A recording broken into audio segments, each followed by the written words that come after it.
Alors, pour l'activité 5 du chapitre 1 des 6e, on a toujours une feuille recto verso. Première consigne, replacer sur la frise chronologique qui est déjà tracée les dates ci-dessous. Attention, contrairement aux frises chronologiques que vous avez peut-être déjà vu en histoire, le 0 ici ce n'est pas la naissance de Jésus-Christ mais c'est l'actuel, en ce moment. C'est-à-dire que toutes les dates qu'on place sur notre frise vont forcément être avant le 0, donc forcément négatives. C'est un peu dur au début mais une fois qu'on est habitué c'est plus facile, le moins vous le remplacez par il y a.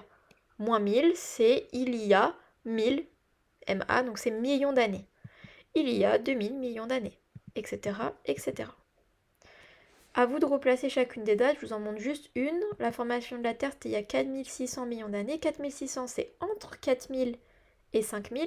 C'est pas pile au milieu, parce qu'au milieu, ce serait 4500. Donc ça va être un tout petit peu plus proche des 5000. Donc on est là, au milieu, et on se décale un tout petit peu vers les 5000. Et là, on pourra du coup placer 4600 millions d'années, formation de la Terre. Je vous laisse faire les autres dates tout seul.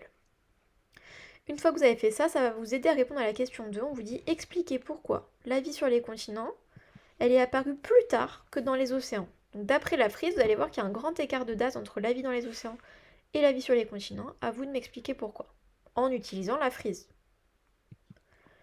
On continue. On vous dit qu'il y a différentes sources d'énergie sur Terre, que certaines sont considérées comme des sources d'énergie non épuisables, c'est-à-dire qu'il y en aura toujours à l'échelle humaine. On va parler d'énergie renouvelable. Ok. Non épuisables, c'est les énergies renouvelables. Consigne numéro 3, entourer en vert les sources d'énergie renouvelables. Donc on regarde. Renouvelables, on a dit celles qui sont non épuisables. Vous allez pouvoir entourer en vert du coup celles qui ne sont pas épuisables. Et ensuite en rouge, les sources d'énergie qui vont libérer le plus de CO2, dioxyde de carbone. On a vu dans l'activité d'avant que dioxyde de carbone, c'est un gaz à effet de serre. D'après le tableau, là c'est facile, vous entourez en rouge les 3 sources d'énergie qui libèrent le plus de gaz à effet de serre. Question 4. Expliquez pourquoi le réchauffement climatique actuel a commencé il y a environ 0,0002 millions d'années. Là encore, vous allez utiliser la frise chronologique. D'accord? Donc regardez bien ce qu'il y a eu juste avant dans la frise chronologique et comment on peut relier ça au fait que maintenant il y a un réchauffement climatique. Question 5.